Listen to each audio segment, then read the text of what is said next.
Pai nosso que estás no céu, santificado seja o teu nome, venha o teu reino, faça-se a tua vontade, assim na terra como no céu. O pão nosso de cada dia, dai-nos hoje, e perdoa as nossas dívidas, assim como nós temos perdoado aqueles que nos devem, e não nos deixe cair em tentação, mas livra-nos do mal, porque teu é o reino, o poder e a glória para sempre. Amém. Pai Santo, como é bom estar diante da tua presença e sentir de forma tão notória a tua presença. E mesmo que não sentíssemos, temos a plena ciência de que o Senhor aqui está, em nosso meio. Queria te pedir um favor, Pai, no nome de Jesus. Enquanto nós estivermos refletindo sobre aquilo que o Senhor tem para continuar falando conosco, como o Senhor tem falado através dos louvores, mas aquilo que o Senhor tem para continuar falando conosco, eu peço que enquanto refletimos sobre isso, que o Senhor cure a dor de cabeça, cure doenças pulmonares e respiratórias, cure a deficiência que há, papai, nas células quando elas se tornam cancerígenas. Cure o meu irmão que está com câncer. Existem coisas que só o Senhor pode fazer, Pai. A medicina não pode, remédio não pode, eu não posso. Se o Senhor acha que deve, porque poder o Senhor tem, então cura. Mas não somente as doenças orgânicas ou biológicas da nossa patologia, mas também as da alma. Eu peço para que o Senhor ajude os meus irmãos a saírem do labirinto da mente, da tristeza profunda, da depressão. Segura na mão do teu filho e da tua filha, puxa ele deste mar de tempestade, deste caos emocional, e leva-nos à saída, Pai, porque a gente não consegue enxergar a placa da saída. Está tudo escuro, tudo uma penumbra. Leva-nos à saída. Nós te amamos, Pai. Nós te amamos. Eu te amo, o Senhor sabe disso. Continue conosco. É o que te peço, no nome de Jesus. Amém. Amém. Mateus capítulo de número 6, bem como Mateus capítulo de número 5, bem como Mateus capítulo de número 7, faz parte daquilo que você e eu conhecemos como o Sermão da Montanha. Quando falamos sobre a oração do Pai Nosso, nós estamos falando de parte daquilo que está dentro do todo, onde nós chamamos esse todo de Sermão da Montanha. Então Jesus, quando ele aparece na cena da novela da vida real, quando as cortinas elas se abrem e Jesus, o Deus Emanuel, o Deus conosco, ele entra na história, nós vamos ver então que quando Jesus entra, ele tem que ganhar o seu público-alvo. A princípio, a priori, o público-alvo dele eram os judeus. Então, para poder ganhar os judeus, Jesus ele vai então criar, e nós temos que estar ali perceptíveis a detalhes do Cristo. Então, quando Jesus fala sobre o Sermão da Montanha, é óbvio, onde é que ele pregou o Sermão da Montanha? Não pode ser num vale, não pode ser numa praia. Se o título do sermão é Sermão da Montanha, supõe-se que Jesus então subiu ao monte, supõe-se que Jesus subiu a montanha, e quando Jesus sobe ao monte, quando Jesus sobe a montanha, para poder ali apregoar esse sermão tão célebre, tão sublime, tão prismático, nós vamos ver que Jesus está puxando algo na memória de Israel. Quem é que subiu a montanha também, como eu estou subindo a montanha?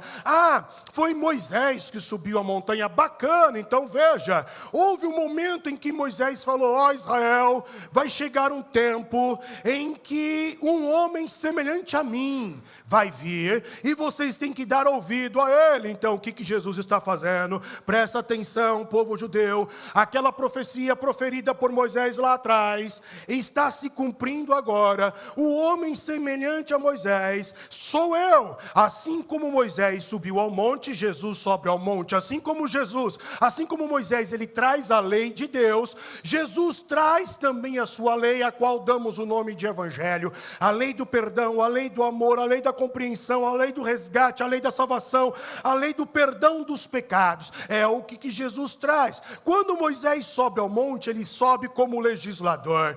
Quando Jesus sobe ao monte, ele sobe como legislador. Quando Moisés sobe ao monte, ele sobe como mediador entre o povo de Israel e automaticamente Deus. Quando Jesus sobe ao monte, ele sobe como mediador entre o povo de Israel, entre a humanidade e Deus. Então quem é semelhante a Moisés, senão o Cristo? Só que ele é maior do que Moisés, pois ele é o Deus encarnado. Então quando olhamos para Mateus capítulo 6, Mateus capítulo 7, Mateus capítulo 5, é o sermão da montanha. Quando olhamos para a oração do Pai Nosso, faz parte do sermão da montanha. E o sermão da montanha é talvez uma passagem mais conhecida na história da humanidade. De todas as outras passagens bíblicas, o sermão da montanha, bem como isso que é o que chamamos de oração do Pai Nosso, são o sermão ou a oração mais conhecida da humanidade. Culturas que não são cristãs conhecem a oração do Pai Nosso. É uma oração sublime, é uma oração prismática. E o sermão da montanha, ele é a contracultura, ou seja, é aquilo que faz você e eu caminhar na contramão do que o mundo está apregoando, como escreveu John Stott. O sermão da montanha, ele é a contracultura. Agora, quando olhamos para a oração do Pai Nosso, nós temos que entender o que Cristo quer dizer em cada palavra, em cada versículo. E a primeira coisa que eu percebo é que a oração do Pai Nosso, ela é uma expressão litúrgica de aproximação com Deus. Repito, o que é a oração do Pai Nosso dentro do sermão da montanha? É a expressão litúrgica de aproximação com Deus.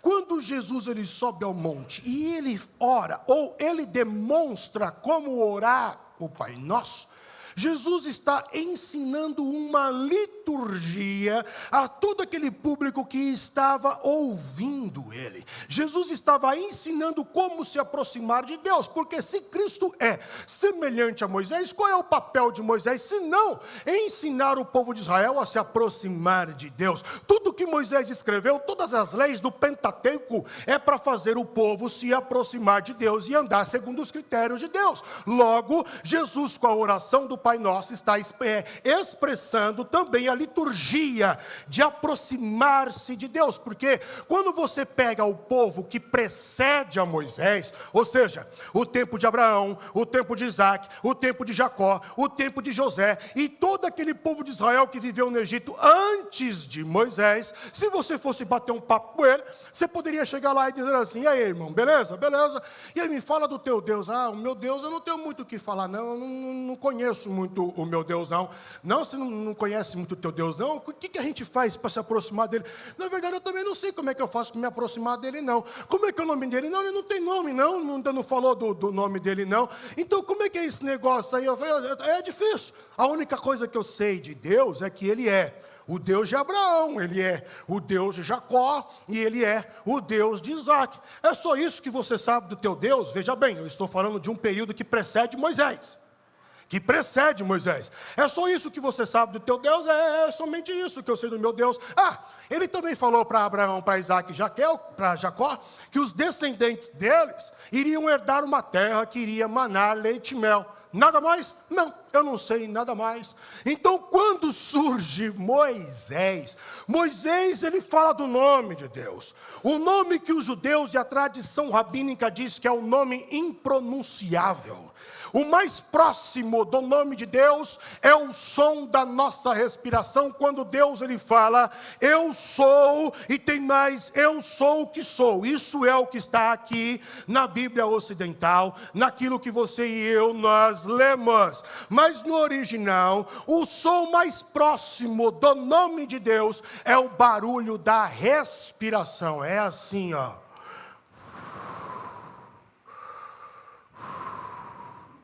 E eu vou lá em Israel, vou falar com o faraó, tá bom, eu vou lá no Egito, vou falar com o faraó, Deus, mas eu vou no nome de quem? E Deus diz, ó, fala para o povo de Israel que mandou você. Um nome impronunciável, dá ideia de vida, aquele que sustenta tudo, aquele que está em tudo, mas não é tudo. Esse é Deus.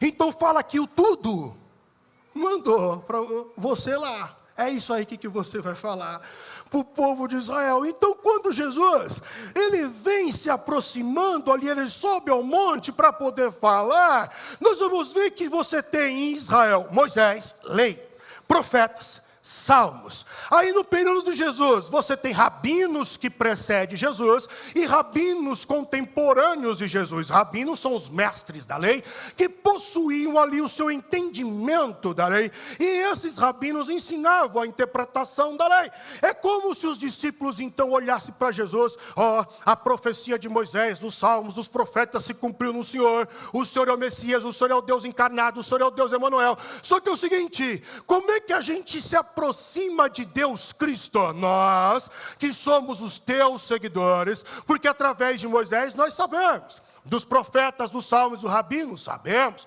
mas nós, teus seguidores, Jesus, como é que nós nos aproximamos de você, ou do Pai? E aí então Jesus diz assim, portanto, vocês se aproximarão desta forma, Pai nosso que estás no céu, santificado seja o teu nome, venha o teu reino, faça-se a tua vontade, assim na terra como no céu. O pão nosso de cada dia, dai-nos hoje, e perdoa as nossas dívidas, assim como nós temos perdoado aos nossos devedores. E não nos deixe cair em tentação, mas livra-nos do mal, porque teu é o reino, o poder, a glória, para sempre. É só isso? É. Não precisa de marabalismo? Não. Não precisa de feitiços? Não. Nem de xarabacanta e xarabalaia? Também não. É somente isso aqui. É dessa forma que você vai se aproximar de papai, chamando ele de pai, porque o meu pai é o teu pai. É assim que você vai se aproximar de Deus. Então, o que é a oração do Pai Nosso, senão uma expressão litúrgica de aproximação de Deus? Isso é a oração do Pai Nosso. Entretanto, Jesus diz, Pai Nosso que estás no céu, santificado seja o teu nome. A oração do Pai Nosso também ela é uma expressão daquilo que Deus é na realidade. E o que Deus é na realidade, senão santo? O que Deus é na realidade, senão santo? E quando nós conversamos com um judeu, nós vamos ver que a definição de Deus para um judeu, ela é uma definição totalmente diferente da definição de um cristão ocidental. Então vamos lá. Eu vou conversar com você, e eu pergunto para você então, meu irmão, qual que é a sua definição de Deus? Como é que você define Deus? Quem é Deus para você? E você vai falar assim para mim, ó, pastor, Deus é amor. Oh, aleluia, como Deus é amor. Ok, Deus é amor. João escreveu isso, mas se você conversa com um judeu, ele não vai dizer que Deus é amor. E se você conversar com um judeu, ele ainda vai culpar nós cristãos de ter arrumado um problema para o mundo, porque a partir do momento que eu digo que Deus é amor, aí nós temos que ser mais reflexivos, mais compreensivos, mais tolerantes, porque o amor é assim. O judeu não reconhece Deus somente como amor, mas acima de ser amor, o judeu vai atribuir Deus como sendo santo. Quem é Deus para você, judeu? Santo, plenamente santo, santo, santo, santo, santíssima. Esse é Deus. Então, quando Jesus diz, Pai nosso que estás no céu, santificado seja o teu nome, Jesus está dizendo, todas as vezes que você estiver na presença de Deus, que você conseguir se aproximar, que você se aproximar de Deus, tenha ciência de que você está na presença de um Deus totalmente santo. Nele não há erro, nele não há dolo, nele não há variação, não há mudança. Você está entrando e se aproximando diante de uma presença de um ser totalmente santo. Logo, poderíamos dizer que a oração do Pai Nosso é um reflexo da totalidade da oração. O que é a oração pela visão do Cristo? O encontro do santo com o pecador. Isso é a oração do Pai Nosso. O encontro do santo, totalmente santo, com o pecador, totalmente pecador. E nesse encontro de oração, nesse processo litúrgico de aproximação, nós vamos ver que a santidade de Deus não é manchada com o meu ou com o teu pecado. O que faz com que você e eu sejamos infantis quando nós pecamos e falamos, eu não vou para a igreja hoje não, porque eu me sinto indigno, eu não posso estar lá, eu não posso estar no meio daquele povo. Não, irmão, a igreja não é um lugar de santos, entenda isso. Apesar de nós sermos chamados de santos por Paulo, os apóstolos, porque fomos santificados, a igreja é o lugar daquele que é defeituoso, fraco, dependente realmente, pecador.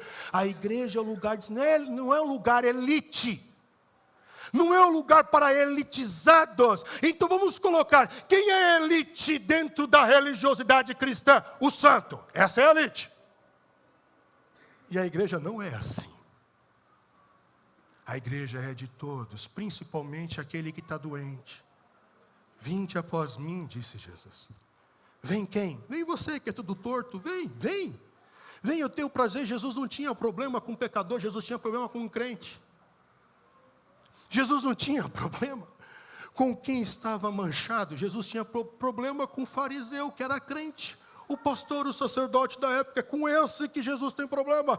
Com o pecador, Jesus não tem problema. Jesus sentia muita vontade no meio deles, e os pecadores também se sentiam vivos diante do Deus encarnado. Então vem, você pode vir, mas quando você se aproxima, tenha ciência de que você está na presença do Deus totalmente santo. Entretanto, você não consegue manchar a santidade de Deus, mas a santidade de Deus impregna em você, e você é perdoado, e eu sou o perdoado. Eu alcanço a responsabilidade de entender que onde eu estiver, onde Deus me mandar, eu tenho a responsabilidade de fazer como Jesus falou aqui, santificado seja o teu nome, porque eu estou constantemente na presença de um Deus santo, porque eu não faço momentos de oração, eu sou a oração ambulante que anda por aí. Logo, eu não saio do santo dos santos, eu estou constantemente no santo dos santos, porque não há um momento que eu saia da presença de Deus, pois não tem como sair de Deus, pois saindo de Deus não há vida. Se eu saio de Deus, eu morri. Não tem como sair da presença de Deus, pois fora de Deus é o nada que existe. Só em Deus eu sou alguma coisa. Só em Deus eu sou plenamente, completamente satisfeito, somente em Deus. Então não dá para sair da presença de um Deus totalmente santo, eu não consigo. Então quando eu estiver no metrô, santificado seja o teu nome, eu tenho que santificar Deus ali. quando eu estiver no serviço, quando eu estiver em qualquer lugar, até mesmo num happy hour, santificado seja o teu nome, Deus, aqui. A santificação, santificado seja o teu nome, diz respeito a estar na presença de um Deus. Entretanto, também puxa a responsabilidade de eu santificar o nome de Deus ali. Então o pastor quer dizer que eu não posso ir para o happy hour? Não, irmão, você não só pode, como você deve. Vai, porque quem não é visto, não é lembrado. Vai, conversa. Você não precisa fazer nem falar o que eles fazem, mas eles vão se constranger quando você começar a santificar o nome de Deus ali. Eles vão segurar a onda, porque você vai ser o termômetro. Vai para o happy hour da empresa sim. Vai sim e santifica o nome de Deus ali. Porque o lugar não é o santo. O santo é você. Quando Deus diz para Moisés, ó, esse lugar aqui é terra santa, então tira aí as alparcas das duas sandálias dos teus pés. Por que aquele lugar é santo? Simples, irmão. Porque Deus está ali. E onde Deus está, é santo. Deus saiu, acabou. Você chegou, chegou Deus. Chegou o reino de Deus, chegou Jesus, santificou o lugar.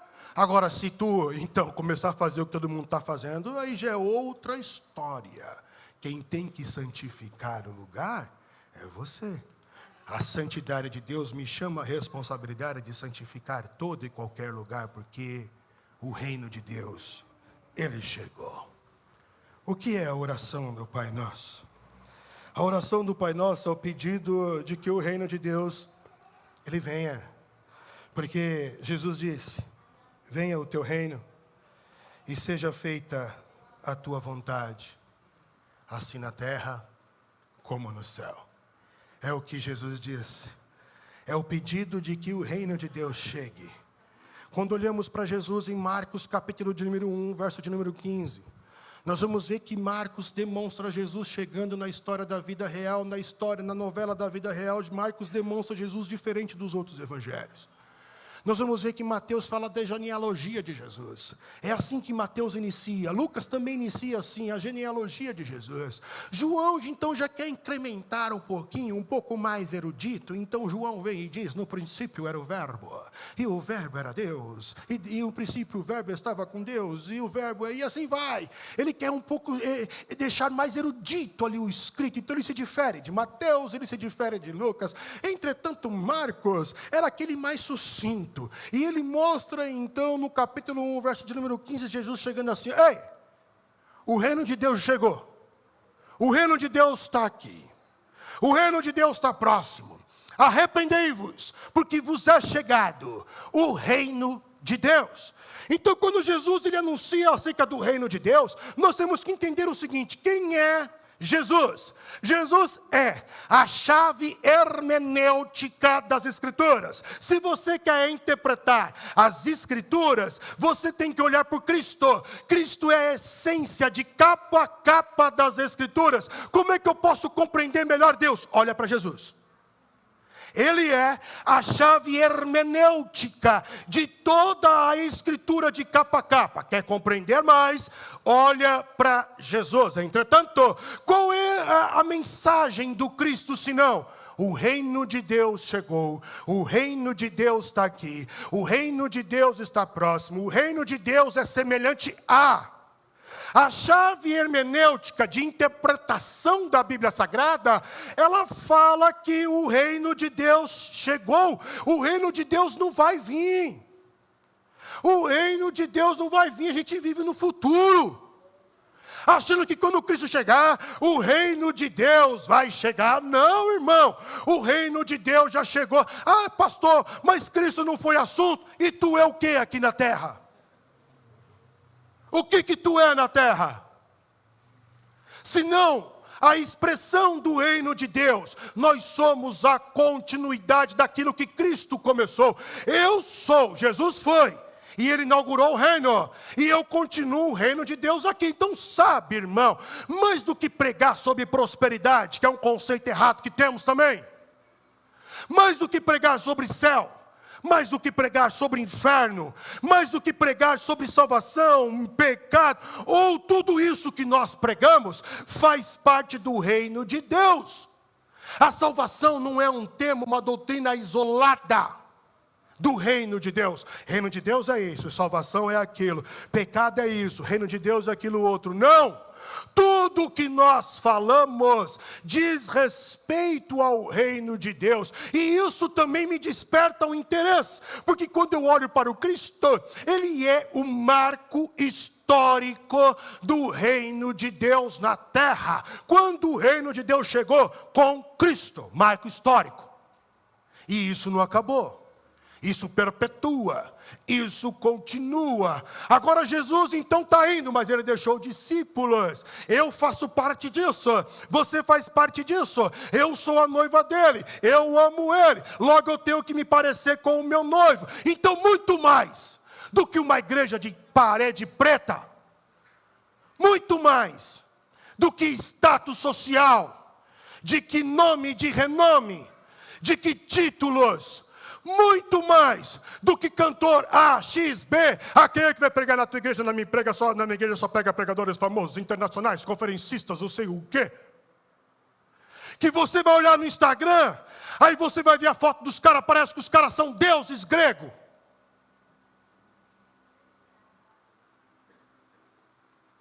Desculpa, irmãos, hoje eu não tomei o meu remédio.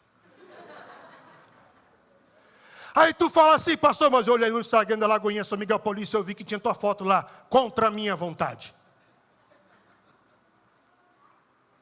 Só coloca o tema e o meu nome. Eu não tenho que aparecer. O único que tem que aparecer, que tem que brilhar, é a estrela da alva chamada Jesus Cristo. Igrejas que carregam o nome de homens. Igrejas que são show. É palco de show, de entretenimento, que chama esse pessoal famoso só para que a igreja lote, para ter oferta. Oh, Jesus! Me perdoe.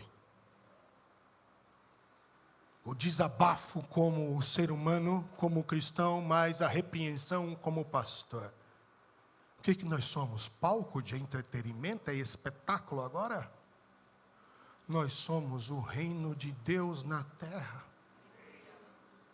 Quando um ateu olhar e falar assim, ó, Deus não existe. Como não existe, irmão? Nós estamos aqui, eu tenho que revelar o amor de Deus, o constrangimento, a salvação. A segunda oportunidade é para isso, não é para pregar, não é para cantar. Isso aqui faz parte do reino de Deus, mas eu tenho que ser um marco histórico do reino de Deus. Quando Lagoinha São Miguel Paulista levantar a sua tenda, fechar as suas portas e for para um lugar maior, aqui essa região tem que sentir falta. Essa região tem que sentir falta de nós. Tinha uma igreja que entregava a cesta básica, que era carinhosa, que era receptiva, que era amorosa. Eu via Deus, agora veio outra coisa para aquele salão lá. Nós temos que ser um marco histórico do reino de Deus na terra. O ser humano tem que olhar para a gente, o perdido, o pecador, e tem que encontrar esperança em nós. Por isso Jesus diz, venha o teu reino. Joaquim Jeremias, teólogo latino-americano, ele diz que uma possível explicação, ou até mesmo tradução melhor do aramaico para o nosso idioma seria, venha reinar, venha dominar. Eu estou andando nas ruas de São Miguel Paulista e da Rosária, e falando, venha reinar, Senhor. Oh, Senhor, essa casa, não sei quem mora aqui, também para mim não interessa, mas Tu sabes, Senhor, venha reinar aqui. Você vai entrando no quarto do Teu filho, Senhor, venha reinar sobre a mente do meu filho. Toda e qualquer doutrina, tudo aquilo que não presta do Senhor, venha reinar sobre a mente dele. Você chega na tua empresa, você não precisa estender a mão, você não precisa fechar o olho, como os religiosos fazem, não precisa disso, porque se Deus depender de você fechar o olho, irmão, esse Deus é muito fraco. Se Deus precisa de ritos, esse Deus não é Deus. Você não precisa fechar o olho, eu vou orar para Deus abençoar minha comida, minha marmita. Você perdeu a mistura. Você não precisa fechar o olho para orar, mas precisa estar com o coração quebrantado. Entra na tua empresa, Senhor, venha reinar nesse lugar. Senhor, venha reinar, que todas as amarras satânicas, que toda a ferramenta preparada nesse lugar venha reinar. Você não precisa nem falar, Senhor. Deus já interpreta você só de você chegar. Por isso que eu falei, eu sou uma carta viva de oração, onde Deus lê. Venha reinar, Senhor, sobre a minha família, sobre essa situação. Venha reinar, toma o teu trono. Porque quando nós falamos de reino, irmãos, tudo é de Deus de fato, mas nem tudo é de Deus de direito. Eu vou repetir. Tudo é de Deus de fato, mas em tudo é de Deus de direito. Por exemplo, a raça humana pertence a Deus de fato. Quem é o doador da vida? Quem que é o criador da vida? E o que disse Salomão? Quando você morrer, o corpo vai para a terra. É o que escreveu Salomão. E o espírito? O espírito é a vida. O espírito volta para Deus. E você, que é a alma, você vai para onde? Aí só Deus sabe. Nós sabemos que tem 2 caminhos. Então quem é que dá vida a você? O Espírito de Deus. E Salomão diz que esse Espírito, não importa se é de justo ou injusto, o Espírito, vida, ele volta para Deus. O corpo vai para a terra. E a alma, que é você, para algum lugar. Logo, tudo é de Deus de fato. Mas nem tudo é de Deus de direito. Porque quando eu falo de direito, eu falo de assinar um contrato. E quando é que eu assino um contrato e a minha vida passa a ser de Deus, de direito? Quando eu aceito o sangue do Cristo, que é parte do acordo. E eu me entrego a este sangue. O sangue do Cristo é o contrato perpétuo. O Espírito Santo é o penhor que diz que Deus é Senhor da minha vida de fato e Ele é Senhor da minha vida de direito. É por isso que João escreveu que quem é de Deus o maligno não toca, mas você tem que ser de fato e de direito. Então quando Jesus olha, venha o teu reino, ou venha reinar, conforme propôs Joaquim Jeremias, ele está dizendo assim: Senhor, tudo é teu de fato, mas agora vem assumir de direito. Eu entrego o São Miguel Paulista para o Senhor, eu entrego o meu filho para o Senhor, eu entrego os alunos comigo nessa sala de aula para o Senhor, toma a vida deles por direito, eu entrego, eu estou tirando as minhas mãos de cena, para que o Senhor possa coordenar fato e direito. Você tem que entregar, senão só vai ser de fato. É o que Cristo fez. Eu cheguei, o reino de Deus chegou, então agora toda a terra está cheia da sua glória. É do meu Pai. O Brasil tem que ser do meu Pai. São Miguel tem que ser do meu Pai. Meu filho é do meu Pai. Eu apresentei esse menino ao Senhor, Pai. Eu não aceito, então o Senhor reina sobre a vida dele de direito. Em nome de Jesus, eu entrego nas tuas mãos. Venha o teu reino, venha reinar. O que é a oração do Pai Nosso, senão o pedido do pão? O pão nosso de cada dia, dai-nos hoje. O que é a oração do Pai Nosso, senão o pedido do pão? E volto a dizer, quando você lê a Bíblia, você tem que olhar para a Bíblia com um olhar judaico. Você não pode olhar para a Bíblia com a cultura brasileira, não funciona. Jesus, quando ele fala, ele está falando a princípio para o público-alvo. O público-alvo eram os judeus. Jesus está falando com aquele povo, serve de exemplo para mim. Só que quando Jesus fala como judeu, para judeu, Jesus ele está falando aqui, quem sabe, do pão do maná, referindo-se ao maná lá no deserto. Quando Deus entregava o maná para o povo de Israel, e como é que funcionava o maná? O maná Deus entregava a porção para o dia, eram porções diárias. Então você acordava na segunda-feira, tinha o maná, na terça-feira tinha o maná, na quarta até chegar na sexta-feira. Só que quando chegava na sexta-feira, Deus tinha dado a ordem para Moisés e falou: Moisés, pede para o povo pegar a porção dobrada, porque amanhã é sábado e ninguém trabalha no sábado, é o dia do descanso. Vocês precisam descansar. Não dá para ficar o tempo inteiro nessa vida louca. É isso que Deus está querendo dizer. O sábado, o descanso foi feito para o homem. Você não pode viver no ócio, mas também não pode se matar. Então descansa um dia na semana. É o que Jesus está ensinando para o povo, descanso. O descanso faz parte.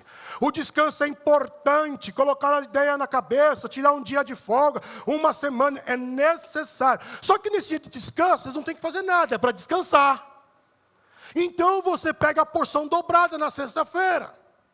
Logo, quando Jesus diz, o pão de cada dia dai-nos hoje, que é o que nós acabamos de ler, Jesus talvez está se referindo ao pão do sabá, o pão do sábado, porque o pão de hoje ele não é suficiente.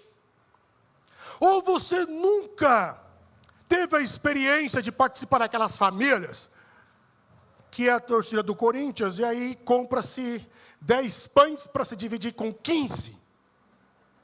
E aí tu olha para o pão e tu fala, daqui não queria mais um pãozinho, está tão gostoso.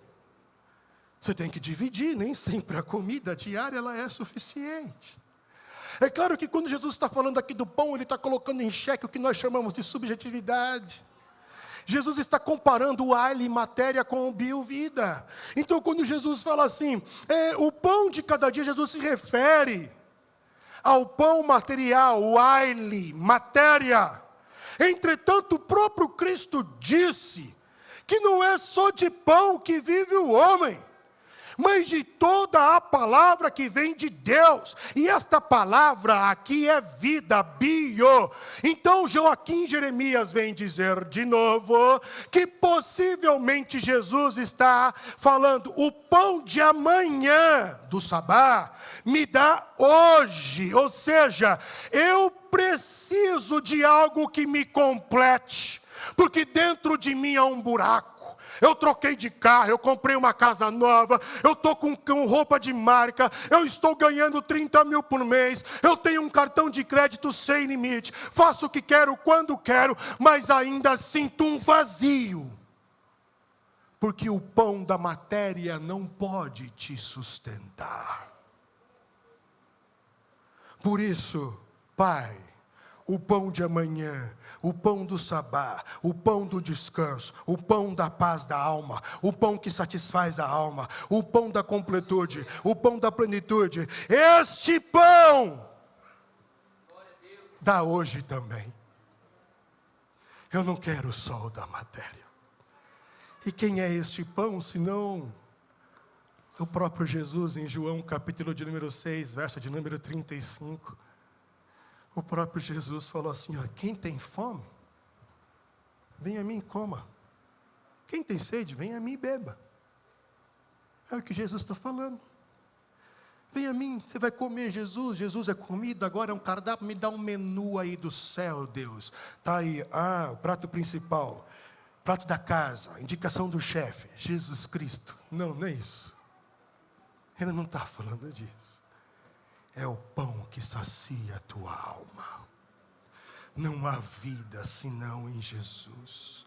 Não há esperança para a tua alma, paz para a tua alma, sossego para a tua alma, senão em Jesus Cristo. Então, o que é a oração do Pai Nosso, senão o pedido do pão? O que é a oração do Pai Nosso? A oração do Pai Nosso é a oração do pedido do perdão das dívidas. E mais uma vez, Jesus, quem sabe, está falando de judeu para judeu, está falando de cultura judaica, está trazendo a história de Israel novamente à tona. Porque quando você e eu lemos a oração do Pai Nosso, nós somos então disciplinados, catequizados, e não estou colocando aqui a palavra no sentido negativo. Catequizar significa instruir você, então você e eu fomos instruídos desde o começo, desde o início, a entender que perdoa as nossas dívidas é somente pecado. E não é somente disso que Jesus está falando.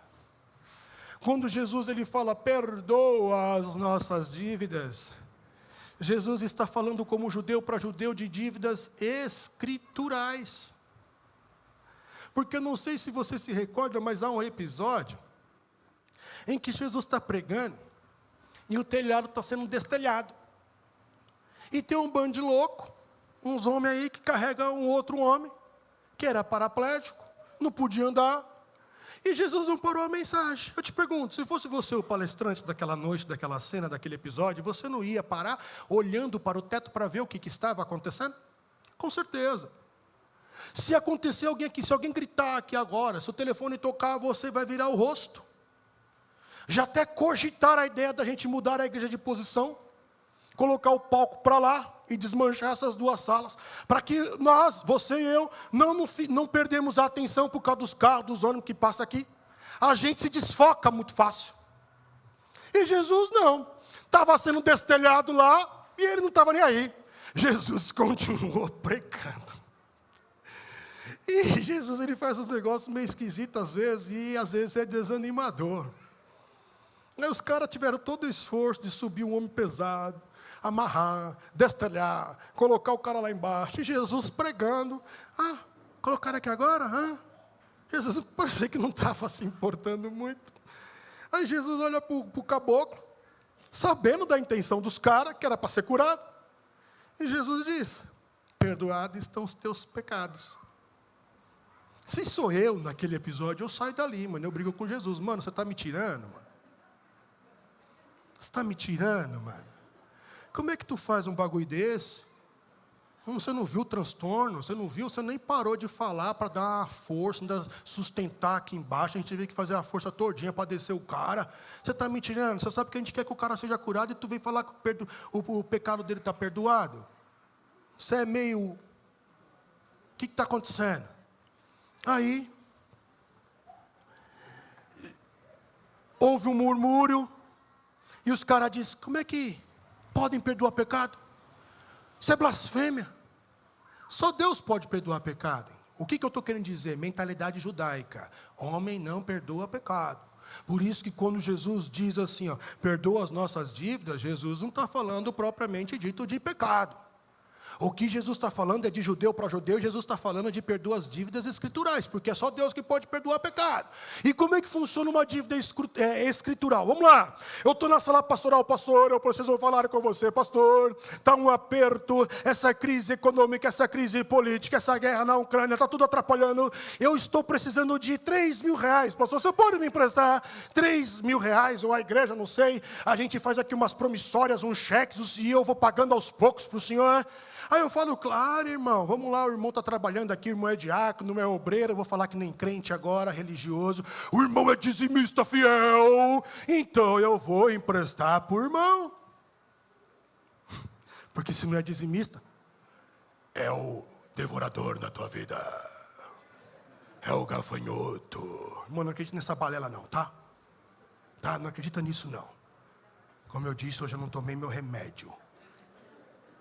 E Jesus então falando de dívidas, e eu emprestei 3 mil reais para você, e você chegou então e falou: pastor, muito obrigado, seus olhos enchem de lágrimas, você me beija, você me abraça. Tá bom, irmão, tá bom, vai resolver o teu negócio. Aí tu tá saindo, perto da porta tem um bebedouro.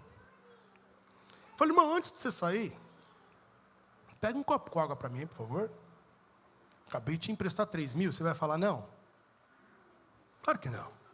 Aí você traz. Aí faz tempo que eu não saio com a Daniela. Falei: irmão, faz um tempinho aí que eu não saio com a minha esposa. Tenho 2 filhos. Você pode olhar sexta-feira à noite, 9 horas, os meus filhos para mim? Acabei de te emprestar 3 mil reais. Você vai falar não? Você nem tem lugar para poder receber, mas você vai olhar? Por quê? Porque Salomão escreveu que aquele que toma emprestado é servo de quem empresta. Então, se você não tem Deus na vida, você manipula as pessoas. Você faz joguinho com ela. E você começa agora: como o irmão ainda não me pagou, o irmão pode, por favor, lavar o meu carro? Eu te emprestei 3 mil reais, você vai falar não? E qual é o cerne do reino de Deus? Acabar com a opressão, acabar com a dominação, acabar com a escravidão, acabar com a hierarquia, a titularidade. Somos todos iguais em Cristo Jesus. Então, quando Jesus diz, perdoa as nossas dívidas, Jesus está falando de dívidas escriturais, remetendo ao ano do jubileu. Levíticos capítulo de número 25. A partir do verso de número 8 em diante, ali há a lei do ano do jubileu. O ano do jubileu é o 50º ano, o ano de número 50. Então, por 49 anos, o povo trabalha na terra e o povo faz negócios. Se eu então contrair uma dívida com você e eu não pude pagar, eu me ofereço como servo para poder pagar parte da minha dívida e ainda dou a minha terra para você. Quando chega no ano de número 50, ano do jubileu, eu tenho que devolver a terra para você e eu tenho que libertar você. Isso são dívidas escriturais. Ano do jubileu. E o que é que Jesus mesmo, como sendo nosso mentor, né? O que Jesus mesmo ele fez depois que ele é tentado no deserto? Aí o Espírito Santo leva ele entra na sinagoga, Lucas capítulo de número 4. Aí Jesus pega a Bíblia, o pergaminho de Isaías, e ele abre lá em Isaías 61. Aí ele diz, irmãos, vamos lá para a nossa reflexão, Isaías 61. O Espírito do Senhor está sobre mim, porque o Senhor me ungiu para pregoar as boas novas, libertar os cativos e apregoar o ano aceitável do Senhor. O ano aceitável do Senhor, Isaías 61, do verso de número 1 em diante, é o ano do jubileu. Você não me deve nada. Paulinho ainda diz que se tivermos que dever alguma coisa, que devamos o amor. Nada mais. Nada mais. Tá longe de ser crente, né? E a gente ora o Pai Nosso. Tá longe de ser crente. Eu ainda acho que eu deveria ter tomado meu remédio de manhã. Mas Jesus ainda diz, do que é a oração do Pai Nosso? E não nos deixe cair em tentação, mas livra-nos do mal.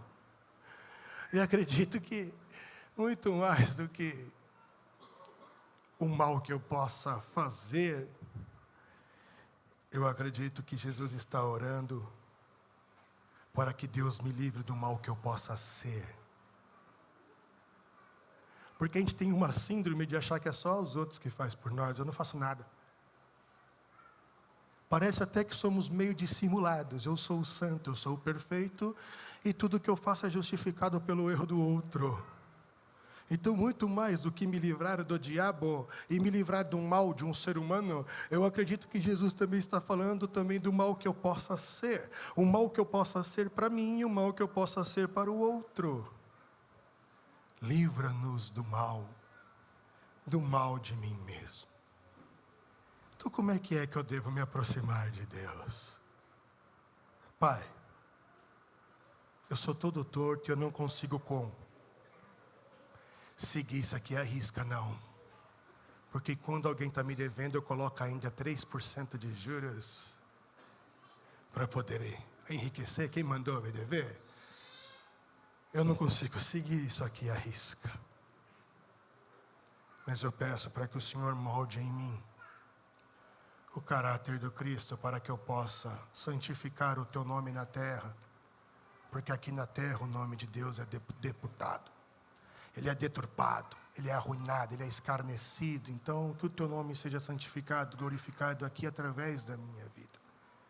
Me ajude a ser filho deste Pai, que prega constantemente o ano aceitável do Senhor. Que Deus vos abençoe.